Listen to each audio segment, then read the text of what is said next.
नमस्कार दोस्तों, कैसे हैं आप लोग। इंडिया में ड्रोन मैन्युफैक्चरिंग ये एक ऐसा एरेना है जहां पे इंडिया टेक्निकली देखा जाए तो बाकी कंट्रीज से पीछे है।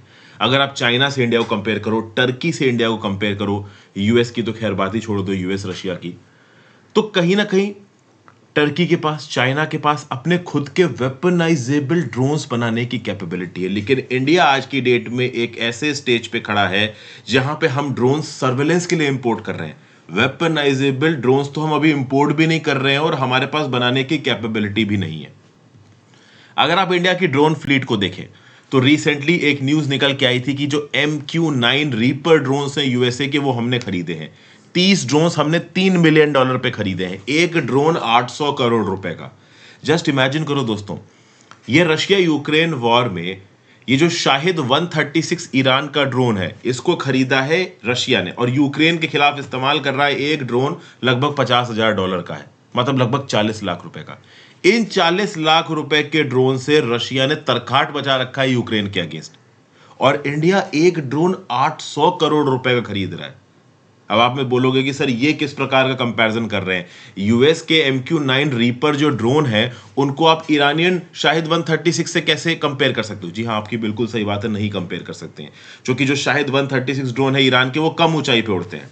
जो यूएस ड्रोन है वो 36,000 फीट की ऊंचाई पे उड़ते हैं, ज्यादा वॉर हेड्स कैरी कर सकते हैं। लेकिन हमको एक बात समझनी पड़ेगी, हमारे पास रशिया जैसी टेक्नोलॉजी नहीं है। यूएस जब हमको ये ड्रोन बेच रहा है ना, उसके साथ साथ उसकी टेक्नोलॉजी ऑफ मतलब ट्रांसफर ऑफ टेक्नोलॉजी नहीं कर रहा है। सबसे खास बात यह है कि यूएस से जो हमने MQ-9 रीपर ड्रोन्स खरीदे हैं, और उसके साथ साथ इजराइल से जो हमने हेरॉन सीरीज के ड्रोन खरीदे हैं, इस समय पे हेरॉन ड्रोन्स इंडिया इस्तेमाल कर रहा है।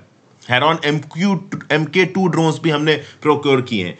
4 हेरॉन TP ड्रोन्स हमने ओवरऑल लीज पे लिए हैं। किससे? रशिया से, सॉरी इजराइल से। तो चाहे यूएस का MQ-9 रीपर ड्रोन हो, चाहे इजराइल का हेरॉन ड्रोन हो, या हेरॉन MK2 हो, या हेरॉन TP हो, ये सारे ड्रोन्स इंडिया अभी सर्वेलांस के लिए इस्तेमाल कर रहा है।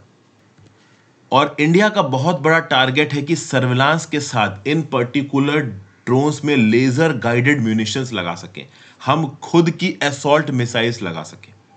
आप समझिए, ड्रोन दो पर्पसेस के लिए मेनली इस्तेमाल होता है, एक सर्वेलांस के लिए, दूसरा असॉल्ट के लिए।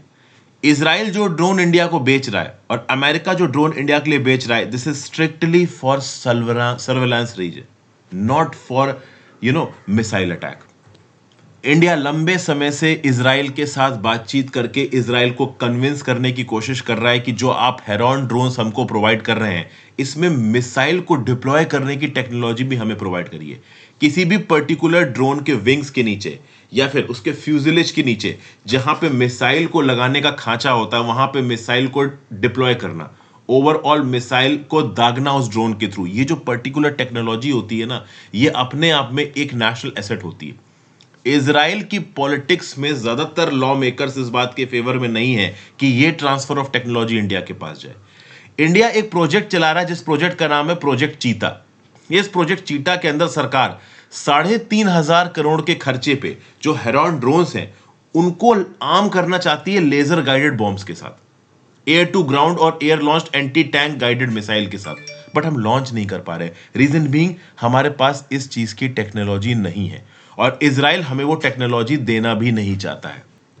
बहुत लंबे समय से नेगोशिएशन चल रहा है, आज से नहीं, 2015 से इंडिया पूरी कोशिश कर रहा है प्रोजेक्ट चीता को सक्सेसफुल बनाने की। लगातार हम इजराइल के साथ बातचीत कर रहे हैं। अभी जब डेफ एक्सपो हुआ गांधीनगर का, तब भी न्यूज निकल के आई कि India is consistently trying to woo Israel to provide its guided tank missile technology to India. मतलब जो हेरॉन ड्रोन है इजराइल के, पहली बात तो हेरॉन ड्रोन, फिर हेरॉन MK2 और हेरॉन TP ड्रोन, ये बड़ी क्वांटिटी में इजराइल इंडिया को प्रोवाइड करे।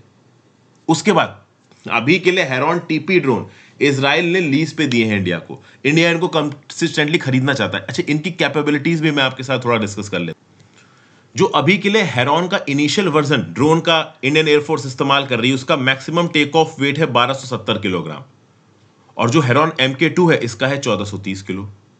जो हेरॉन के इनिशियल वर्जन है उसमें जो वेपन्स कैरी कर सकते हैं वो आप 470 किलोग्राम के कर सकते हैं, और हेरॉन MK2 में कितने कर सकते हैं? 490 किलोग्राम का। 35,000 फीट की ऊंचाई पे उड़ता है हेरॉन MK2, लगभग हेरॉन इनिशियल वर्जन भी इतनी ही ऊंचाई पे उड़ता है। इसकी जो स्पीड है वो 60 टू 80 kTAS है हेरॉन MK2 की, जो कि काफी अच्छी खासी स्पीड बताई जाएगी। मैक्सिमम स्पीड 140 kTAS है। एंडोरेंस 45 घंटे, मतलब एक बार में ये 45 घंटे के लिए उड़ सकता है और उसकी ऑपरेटिंग रेंज 1000 किलोमीटर से ज्यादा की है। तो अपने आप में जो हेरॉन कैटेगरी ऑफ ड्रोन्स है वो बहुत इफेक्टिव है, और जो हेरॉन TP ड्रोन है वो हेरॉन और हेरॉन MK2 से बहुत ज्यादा एडवांस्ड वर्जन है।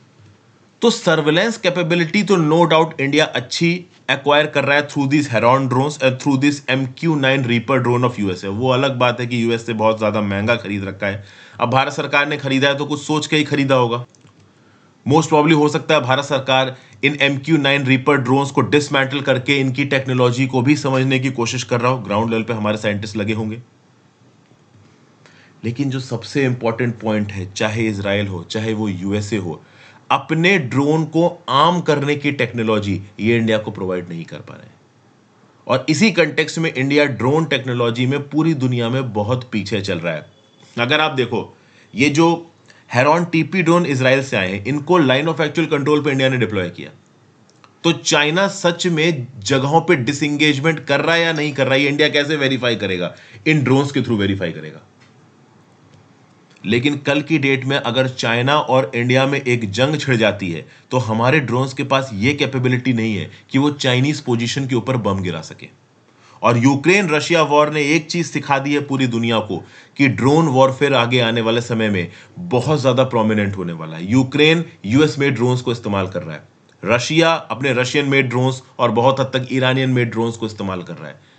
कल की डेट में इंडिया चाइना के बीच में एक स्मॉल स्केल वॉर हो सकता है, इंडिया पाकिस्तान के बीच में वॉर हो सकता है, और हमारे पास आर्म्ड ड्रोन्स प्रेजेंट नहीं है। तो this is a big advantage, disadvantage through which India is suffering.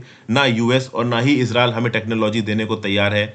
हमारे जो होममेड ड्रोन्स हैं जैसे कि रुस्तम ड्रोन, तपस ड्रोन, इनको बनने में भी कम से कम 5 से 7 साल लगेंगे, और वो भी उनकी सर्वेलेंस कैपेबिलिटी में। आर्म ड्रोन्स हम अभी जल्दी बना पाएंगे नहीं बना पाएंगे, ओनली टाइम विल टेल। तो नो डाउट आर्म ड्रोन्स की टेक्नोलॉजी में इंडिया काफी पीछे है। बेटर ये रहेगा कि हम इजराइल और US के ऊपर प्रेशर डाल के थोड़ा ज्यादा पैसा खर्च करके आर्म ड्रोन्स की टेक्नोलॉजी को अपनी तरफ खींचें। बट अभी के लिए तो इजराइल और US दोनों बिल्कुल अनविलिंग नजर आ रहे हैं अपनी टेक्नोलॉजी इंडिया को देने के लिए। एक तो सर्वेलेंस ड्रोन्स बेच रहे हैं, ऊपर से भी बहुत महंगे बेच रहे हैं। क्योंकि अगर आप देखो तो MQ-9 रीपर एक ड्रोन $100 मिलियन का है। ये जो हेरॉन ड्रोन है ना, हेरॉन ड्रोन एक ड्रोन और उसका ग्राउंड कंट्रोल स्टेशन $140 मिलियन का है। अभी वियतनाम ने खरीदा है, किससे? इजराइल से। तो ये जो ड्रोन्स इंडिया खरीद रहा है ये बहुत महंगे हैं, और महंगे होने के बावजूद भी इंडिया को टेक्नोलॉजी नहीं मिल रही है। प्लस केवल सर्वेलांस के लिए इस्तेमाल हो रहे हैं, आर्म्ड अटैक के लिए इस्तेमाल नहीं हो सकते। तो this is a serious time for government of India to think about arming its drone. क्योंकि कल की डेट में स्मॉल स्केल वॉरफेयर होता है तो हमारे पास आर्म ड्रोन प्रेजेंट ही नहीं है। तो एक छोटा सा एनालिसिस था। Thank you for watching friends. Video को लाइक और शेयर कर दीजिएगा, इंस्टाग्राम पे फॉलो कर लीजिएगा, टेलीग्राम ग्रुप ज्वाइन कर लीजिएगा, ज्यादा से ज्यादा लोग से लेक्चर